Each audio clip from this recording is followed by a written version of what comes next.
इसके ट्रीटमेंट में देखो, ज़्यादा ब्लीडिंग हो सकती है, कम ब्लीडिंग होती है, 2 टाइप की ब्लीडिंग होती है। अगर ज़्यादा ब्लीडिंग है तो हम एंडोस्कोपिकली अंदर जाएँगे यहाँ से, और जो जहाँ भी ब्लीडिंग हो रही है उसको अबलेट कर देंगे, मतलब उसको जला देंगे, तो उधर से ब्लीडिंग रुक जाएगी। और फिर भी नहीं रुकी तो यह जहाँ जो वेसल्स आ रही है, जो आर्टरी आ रही है, उनको एम्बोलाइज़ कर देंगे, यहाँ पे कोई क्लॉट लगा देंगे जिससे कि ब्लीडिंग रुक जाएगी। ये सब कुछ प्रोसेस अलग-अलग कर सकते हैं। और कम ब्लीडिंग आ रही है तो उसे कंज़र्वेटिव मैनेजमेंट करेंगे, दवाइयाँ दे के। Proton pump inhibitor, H2 blockers and H pylori eradication if present, ये सब कुछ करेंगे। आईवी फ्लूइड हमें देना ही है, ब्लीडिंग है तो। इसके कॉम्प्लिकेशंस सीवियर ब्लीडिंग हो सकती है, और उसके बाद में परफोरेशन हो सकता है, ये लिखा हुआ परफोरेशन भी।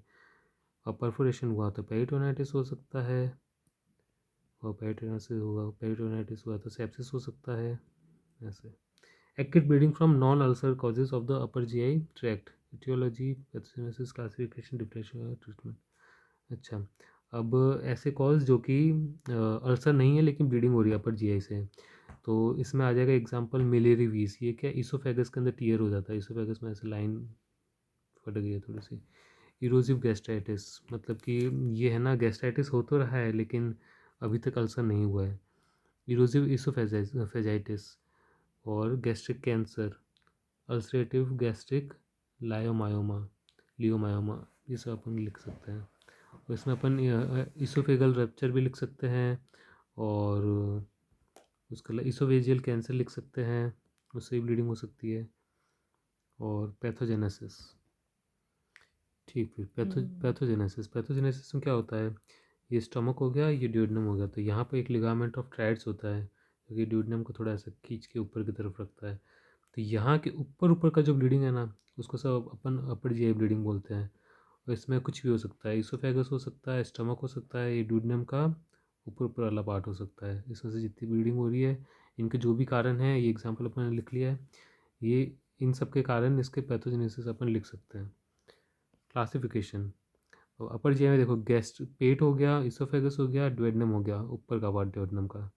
तो इसोफेगस में क्या होगा, वेरिसिस होगा। वेरिसिस बोले तो वेन, इसकी वेन में ऐसे ब्लीडिंग हो रही है, इसका इन्फ्लामेशन हो गया इसोफेगस का। मेलिग्नेंसी सब में मान के चलो, ड्यूडेनम का भी मेलिग्नेंसी मान के चलो ब्लीडिंग में। और इसका गैस्ट्रिक अल्सर हो गया, इसमें ड्यूडेनम अल्सर हो गया, इसका इन्फ्लामेशन हो गया, इसका इन्फ्लामेशन हो गया। और इसमें मेलोरेवीज, ये गैस्ट्रिक में लिखा हुआ है, और डायबिटिकुला ऑफ द ड्यूडेनम। और इसका डिफरेंशियल में सेम टू सेम चीज़ लिखता हूँ, चलो। और ट्रीटमेंट वही, अगर ब्लीडिंग ज़्यादा है या कम है उस पर डिपेंड करेगा। अगर ज़्यादा है तो हमें 16 गेज का आईवी कैन्यूला लगाना पड़ेगा ताकि हम फ्लूइड दे सकें। और पेरिफेरल वेनस लाइन लगानी पड़ेगी। एयरवे के मैनेज करना पड़ेगा, एयरवे सांस ले पा रहा है या नहीं ले पा रहा। और माइनर ब्लीड है तो कोई दिक्कत नहीं, उसे हम कंजर्वेटिव ट्रीट करेंगे, आईवी फ्लूइड्स देंगे, एंटीबायोटिक्स देंगे, और उसे देखते रहेंगे, ऑब्जर्व करते रहेंगे। अगर ज़्यादा है तो हम एंडोस्कोपिकली इसोफेगस से अंदर जाएंगे, और जहाँ भी ब्लीडिंग हो रही है उसको अपन एब्लेट कर देंगे। एब्लेट बोले तो जला देंगे। कॉम्प्लिकेशन, जो भी ब्लीडिंग का जो भी कॉम्प्लिकेशन होता है, कहाँ बोल सकता है, कॉम्प्लिकेशन, हाँ, अपर जी कॉम्प्लिकेशन जो कि अल्सर के में नहीं होने से है, बिना अल्सर के। तो इसमें क्या होता है, एस्पिरेशन निमोनिया। अब क्या होगा कि मान लो इसोफेगस से ब्लीडिंग हुई और आदमी ने उल्टी कर ली, और उल्टी में ब्लड था, तो है ना, वो ब्लड कभी कभार लंग्स में चला जाता है, तो उस वजह से लंग्स का निमोनाइटिस हो सकता है, निमोनिया हो सकता है। और परफोरेशन हो सकता है, कहीं भी ब्लीडिंग हो रही है तो परफोरेशन भी हो ही सकता है। और उसके बाद में सी, और क्लॉट फॉर्मेशन हो सकता है। और ब्लीडिंग हो रहा है तो है ना, उसको एनीमिया हो सकता है, ये भी हो सकता है। हाइपोटेंशन हो सकता है कॉम्प्लिकेशन में। अब पोर्टा हाइपोटेंशन के कॉज है ना, तो पोर्टा हाइपोटेंशन क्या है, देखो जैसे कि ये लीवर है, ठीक है, ये है लीवर, तो यहाँ से पोर्टल वेन, यहाँ स्प्लीन है, यहाँ पे जो भी पेट वेट इंटेस्टाइन, तो यहाँ से जितना भी है ना वेन, वो है ना लीवर की तरफ जा रहा है, खून ले जा रहा है। ये सिस्टम है पोर्टल सिस्टम, ठीक है। इसमें कहाँ कहीं भी इधर ऑब्स्ट्रक्शन हो गया, ठीक है, तो पोर्टल हाइपरटेंशन हो जाएगी। और लीवर का सीरोसिस हो गया तो भी पोर्टल हाइपरटेंशन हो जाएगा। लीवर का सीरोसिस हो गया मान लो, तो है ना इधर से खून इसकी तरफ जा रहा है, लीवर की तरफ, ठीक है। स्प्लीन से लीवर की तरफ जा रहा था, अब ये लीवर नहीं ले रहा खून, तो स्प्लीन की तरफ खून बढ़ जाएगा, इंटेस्टाइन की तरफ खून बढ़ जाएगा। स्प्लीन की तरफ बढ़ गया तो स्प्लीनोमेगैली हो जाएगा। इंटेस्टाइन की तरफ चला गया तो इंटेस्टाइन में है ना प्रेशर बढ़ जाएगा, जिसकी वजह से आर्टरी भी ऑक्लूड हो सकती है और इस्चीमिया हो सकता है, और ब्लीडिंग भी हो सकती है वेरिसिस की। और जैसे कि एग्जांपल सुना होगा, इसोफेगस में वेरिसिस होती है, तो ये जो ब्लड है इसोफेगस में चढ़ गया, ठीक है, वेन वाला, तो इसोफेगस में वेरिसिस बन गया और उस वेरिसिस का ब्लीडिंग हो गया, इससे अपर जीआई ब्लीडिंग हो सकती है। तो ये सब इटियोलॉजी में अपन ने सीरोसिस मतलब जो भी ऐसा जो कि लीवर को ख़राब करे, सीरोसिस लिख दिया, अल्कोहल लीवर डिजीज़ लिख दिया, और congestive cirrhosis of the liver due to heart failure वो लिख दिया। बाद में non alcoholic fatty liver disease लिख दिया, ये सब कुछ लिख सकते हैं इसके अंदर। लीवर कैंसर भी लिख सकते हैं। और पैथोजेनेसिस जो भी मैंने बताया कि लीवर ख़राब हो गया तो है ना वेन में प्रेशर बढ़ गया, तो उस वजह से सब जितनी वेन है उन सब में ब्लीडिंग होने लग जाएगी। क्लासिफिकेशन, ठीक, फिर अब इसमें क्या क्लासिफिकेशन, तो क्लासिफिकेशन में pre hepatic, intra hepatic, post hepatic, मतलब लीवर से पहले, लीवर में और लीवर के बाद। तो जो इंट्रा हेपेटिक मतलब लीवर के अंदर क्या होता है, साइनोसॉइड्स होते हैं।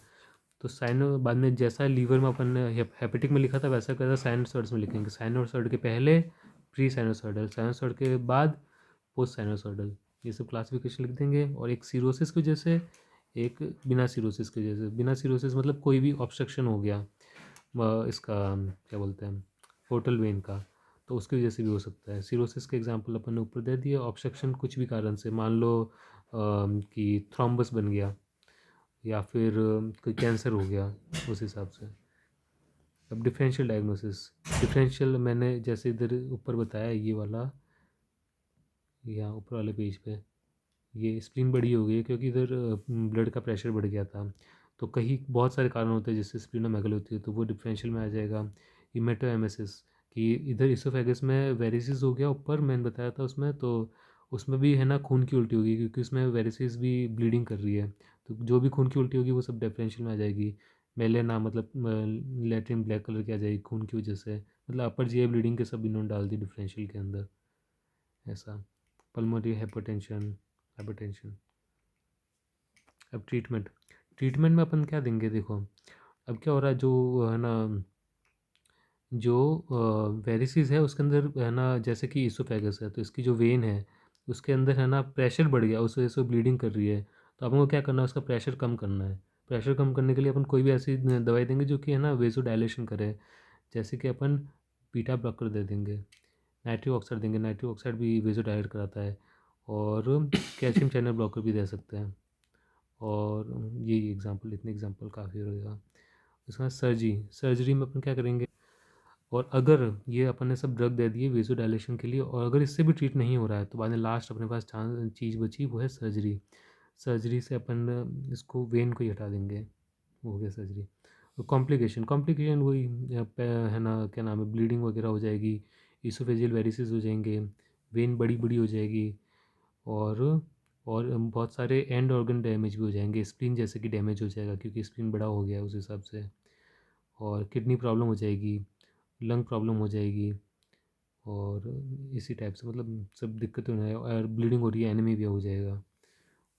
अब bleeding with the oesophageal varices when aetiology, bleeding same कुछ। और एक इम्पॉर्टेंट पॉइंट कि ये जो सर्जरी है ना, एक इम्पॉर्टेंट सर्जरी, इसमें नाम याद रख सकते हैं अपन, TIPS। इसमें क्या करते हैं, जैसे कि पोर्टल वेन है इसके अंदर है ना प्रेशर बढ़ गया बहुत, तो कोई वेसल पास में से जा रही है तो अपन इन दोनों का कनेक्शन बैठा देते हैं। तो जो यहाँ वाला प्रेशर होगा ना वो कम पड़ जाएगा क्योंकि इसमें ब्लड चला जाएगा, तो यहाँ का प्रेशर कम हो गया, तो ये हाइपरटेंशन, पोर्टल हाइपरटेंशन ट्रीट हो जाएगा। अब ये क्वेश्चन नंबर 22, ये है इसोफेजियल वेरिसिस, ये अपन ऊपर वाले क्वेश्चन में पूरा समझा चुका है, ठीक है। तो इसका इटियोलॉजी अपन को पता है क्योंकि पोर्टल हाइपरटेंशन की वजह से हुआ। पैथोजेनेसिस अपन को पता है कैसे प्रेशर धीरे धीरे बढ़ते बढ़ते उधर गया है, कि पहले तो है ना इधर जो लीवर है इधर से इधर जा रहा है, ये ईसोफेगस में जा रही है वेन, और ये स्प्लीन में जा रही है, ये इंटेस्टाइन में जा रही है। तो सबसे पहले यहाँ प्रेशर बढ़ा, बाद यहाँ प्रेशर बढ़ा, बाद में इधर ईसोफेजल वेरिसिस में बढ़ा वेन में, तो उस वजह से ईसोफेगल वेरिसिस हो गया, ये पैथोजेनेसिस हो गया। इसका क्लासिफिकेशन, अच्छा ये एक चीज़ क्लियर कर दो, ईसोफेजियल वेरिसिस मतलब ये ईसोफेगस है, तो यहाँ पे ईसोफेगस की वेन होती है, तो वेन क्या ज़्यादा प्रेशर की वजह से ऐसे ऐसे ऐसे ऐसे मुड़ जाती है, तो इनको टॉर्चुअस बोलते हैं ऐसे मुड़ने को, तो टॉर्चुअस वेन को अपन वेरिसिस बोलते हैं, और इसी वेरिसिस को अपन वेरिकोज वेन भी बोलते हैं। ऐसा इसकी classification 3, grade 1, grade 2, grade 3, small, medium, large. ये अगर याद करना चाहो तो कर लो, हाँ इधर लिखा हुआ है टॉर्चुअस वेन ऑक्यूपाइंग, हाँ मिनिमली एलिवेटेड इसमें, हाँ ये हल्का सा उभार होगा इसमें, क्या सरफेस से थोड़ा सा ऊपर होगा ये वाला, और ये वन है ना लेस देन 1/3 ल्यूमन को कवर कर लेगा, जो ऐसा ईसोफेगस होता है ना, तो उसका इतना कवर कर लेगा जो वेन है, और ये जो है इसमें मोर देन 1/3 मतलब पूरा भर देगा वेन ऐसे ईसोफेगस को। तो इसका ग्रेडिंग हो गया। इसके डिफरेंशियल में बर्च सिंड्रोम, बर्च सिंड्रोम में क्या होता है कि अपना जो पोर्टल वेन होता है ना उसके अंदर थ्रोम्बस बन जाता है, उसी को बर्च बोलते हैं। सिरोसिस हो गया, बाद में माइलोप्रोलिफरेटिव डिजीज़ हो गया, तो इसके अंदर भी है ना ऑक्लूजन हो जाता है इसके वेंस के अंदर। और किडनी डिजीज़, तो किडनी डिजीज़ में क्या होता है, किडनी डिजीज़ में भी है ना कोगुलेशन बढ़ जाता है, लीवर डिजीज़ में भी कोगुलेशन बढ़ जाता है, क्योंकि है ना जो वो होते हैं जो क्लॉटिंग फैक्टर है वो उन डिस्टर्ब हो जाता है। उसके बाद में ये सब लीवर की डिजीज़ है, ये लीवर का डिजीज़ हो गया, कोलेंजाइटिस हो गया, पीएससी। उसके बाद में सिस्टोसोमियासिस, तो इसमें क्या होता है कि कुछ पैरासाइट इकट्ठे हो जाते हैं, तो उस वजह से भी है ना ब्लॉकेज हो जाता है इसका वेन का। और ये सब एग्जांपल, विल्सन डिजीज़, इसमें कॉपर इकट्ठा हो जाता है, तो उस वजह से लीवर में इकट्ठा हो जाता है, उस वजह से है ना प्रेशर बढ़ जाएगा पोर्टल वेन में। और ट्रीटमेंट अपन ऊपर बात कर चुके हैं, वैसे तो जो भी वेन को डायलेट करने वाली ड्रग होगा वो अपन देंगे, बीटा ब्लॉकर हो गया, कैल्शियम चैनल ब्लॉकर हो गया। कॉम्प्लिकेशन ब्लीडिंग, ये सब ऊपर वाले क्वेश्चन वैसे हो चुका है एक बार। और उसका अंदर question number 23, acute mesenteric ischaemia. तो मिजेंट्री क्या होता है कि ये जो स्मॉल इंटेस्टाइन वगैरह है, तो उनके उधर एक ऐसा लेयर होती है पेरिटोनियम की, उसको अपन मिजेंट्री बोलते हैं, मतलब इनको पकड़ के रखता है ऐसा। Types of acute mesenteric ischaemia, ischaemia देखो मिजेंट्री मतलब तो ये होता है जो इसको पकड़ के रखा हुआ है, और वैसे इसमें होता है तो ये स्मॉल ब्लड वेसल होता है, इसका ही है ना इस्चीमिया हो जाता है। इस्चीमिया बोले तो ऑक्सीजन की कमी हो गई, उसके वजह से मर जाता है। ठीक है, इसमें अपन करंट जेली स्टूल आता है, मतलब कि है ना लाल कलर का स्टूल आने लगता है। Types of acute mesenteric ischaemia, तो इसके क्या है, 3 टाइप्स हो जाएंगी। एक तो आर्टेरियल मतलब आर्टरी का ऑक्लूजन हो गया, आर्टरी बंद हो गई, एक वेन बंद हो गई, एक नॉन ऑक्लूसिव बिना कुछ ऐसे ऑक्लूड हुए और इश्कीमिया हो जाता है। और एटियोलॉजी में है ना 3 मेन वेसल्स, 3 में है ना वेसल्स होती है अपना, जो कि इसको जीआई ट्रैक्ट को, स्मॉल और लार्ज कोलन को सप्लाई करता है।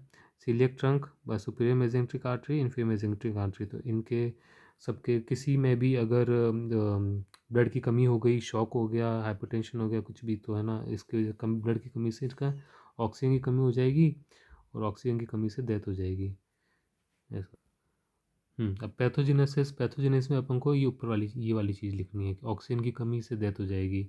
और ऑक्सीजन की कमी कैसे होगी, जैसे कि हाइपरटेंशन मतलब ब्लड कम हो गया, या फिर ब्लड का प्रेशर कम हो गया, या फिर कहीं पे ऑक्लूजन हो गया, मतलब आर्टरी आ रही थी और उसमें ब्लड आ रहा था, लेकिन यहाँ पे कोई थ्रोम्बस बन गया, आर्थरोस्क्लेरोसिस बन गया, उससे नहीं आ पा रहा, तो उस वजह से भी ऑक्लूजन हो सकता है।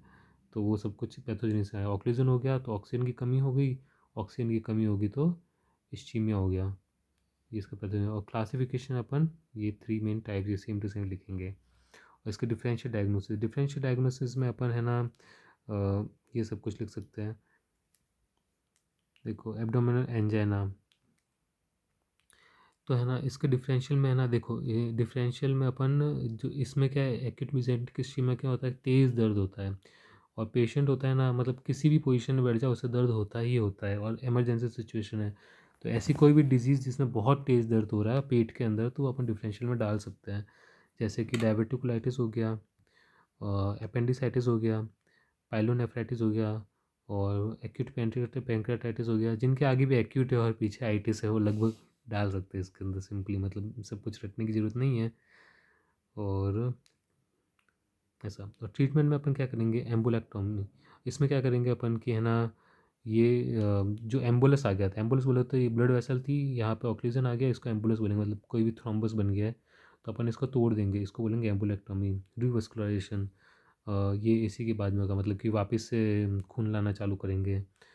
और जो बाउल रिसेक्शन, मतलब कि जो स्मॉल बाउल जो कि मर गया था उसे अपन को निकालना पड़ेगा, अगर वो मर गया है, नेक्रोसिस हो गया उसका, तो अपन उसे निकाल देंगे, रिसेक्शन कर देंगे। और नहीं रिसेक्शन किया, अभी नहीं नेक्रोसिस हुआ तो रिसेक्शन नहीं करेंगे सर्जिकली, ऐसा।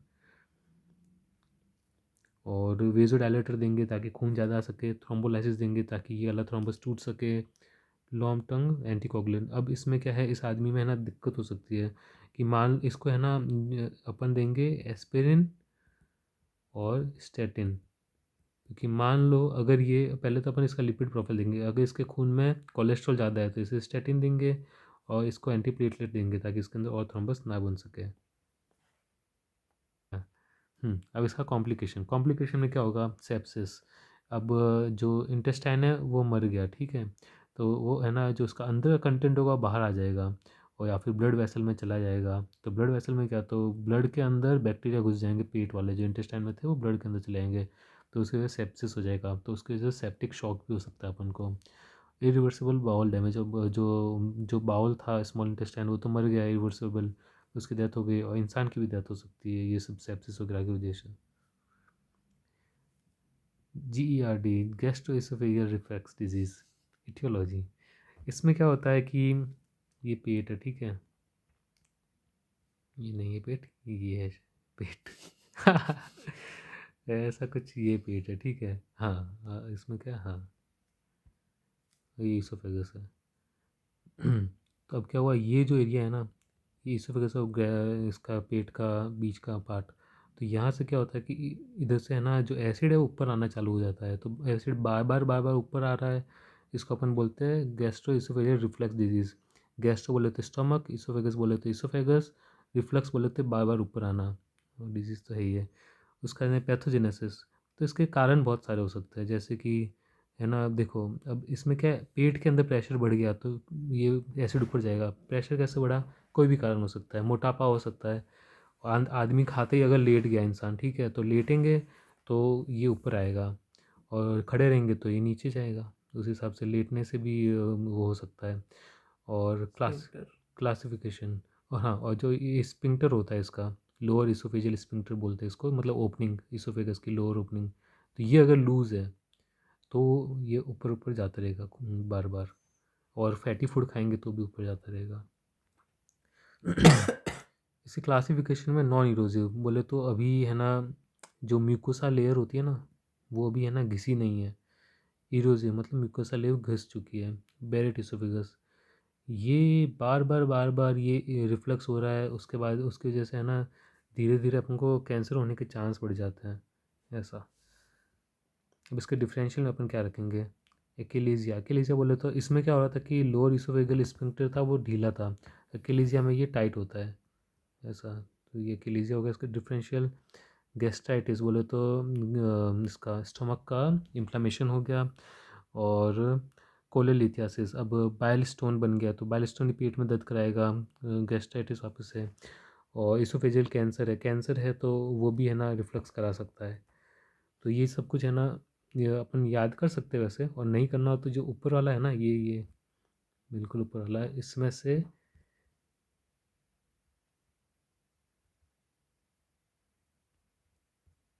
जितने डिफरेंशियल है ना उनको याद करने की ज़रूरत नहीं है वैसे, निकालना पड़ेगा। मतलब इस वाले में जो लिखा हुआ था इस क्वाड्रेंट में अपन वो लिख सकते हैं ऐसा, उस जिस एरिया में वो है, जैसे कि ये इसोफेगस है तो इसोफेगस के अपर क्वाड्रेंट में जितने भी उसमें लिखे हुए थे एग्जाम्पल, तो अपन यहाँ लिख सकते हाँ, तो इसमें क्या है, एसिड ऊपर आ रहा है, तो एसिड ऊपर आने का देखो, फैटी खाना खा रहे हैं अपन, अपन मोटे हैं, अपन सो जाते हैं, तो वो सब अपन को अपनी लाइफ स्टाइल चेंज करने से चेंज होएगा। अपन पतले हो जाओ थोड़े से, और रात को खाने के बाद टहलने चले जाओ, तो ये सब लाइफ स्टाइल मॉडिफिकेशन सबसे इंपॉर्टेंट चीज़। उसका नहीं, क्योंकि वो एसिड है, तो एसिड को कम करने के लिए एंटी एसिड और H2 ब्लॉकर्स एंड PPI ये अपन देंगे।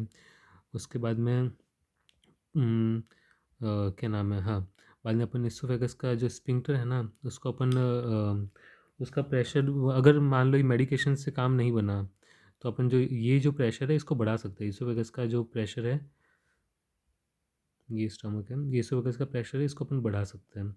इसको प्रेशर को बढ़ाने के लिए है ना सर्जरी आती है, उस सर्जरी का नाम होता है निसेंस फंडोप्लाइकेशन। हाँ, अब इसके कॉम्प्लिकेशन करेंगे अपन। तो कॉम्प्लिकेशन में क्या होगा कि अब ये है ना, ये इधर से एसिड ऊपर गया, ऊपर गया, ऊपर गया। अब ये अगर लंग में चला गया, लैरिंग्स को इरिटेट कर दिया, तो लैरिंग्स के अंदर है ना वो इरिटेट करेगा, तो लैरिंग्स के अंदर होर्सनेस आ जाएगी। और है ना बाद में है ना जो इसका ब्रोंकस होता है, उसको इरिटेट करेगा, लंग के अंदर जाएगा, तो ब्रोंकस है ना अस्थमा के सिम्टम देगा, जो कि असली अस्थमा नहीं है, पर हाँ अस्थमा है। और बाद में ईसोफेजाइटिस हो जाएगा, स्ट्रिक्चर बन जाएंगे। स्ट्रिक्चर बोले तो कि ये जो ल्यूमन है ना, ये जैसे कि ईसोफेगस है, तो यहाँ पे ऐसा कुछ म्यूकोसा म्यूकोसा बन जाएगा, जिससे ओपनिंग छोटी हो जाएगी, क्योंकि बार बार एसिड आ रहा है इधर पे। और बेरेट ईसोफेगस एक प्री कैंसरस कंडीशन है। प्री कैंसरस बोले तो पहले ये नॉर्मल ईसोफेगस था, और तो नॉर्मल ईसोफेगस था, तो यहाँ है ना स्क्वेमस एपिथेलियम था। और अब क्या हुआ, क्योंकि बार बार इधर एसिड आ रहा है, तो स्क्वामस से चेंज होके और कॉल्यूमिनार बन गया एपिथेलियम। अब ये है ना, इसको ये कॉल्यूमिनार एपिथेलियम ये बन गया, इसको अपन बैरेट इसोफेगस कहेंगे। और अब ये बैरेट इसोफेगस आगे जाके और कैंसर बन सकता है, इसलिए अपन इसको प्री कैंसरस कहा है। तो ये इसका सबसे इंपॉर्टेंट कॉम्प्लिकेशन है। Varicose vein of the lower extremity, aetiology, pathogenesis, classification, differential diagnosis, treatment and complication.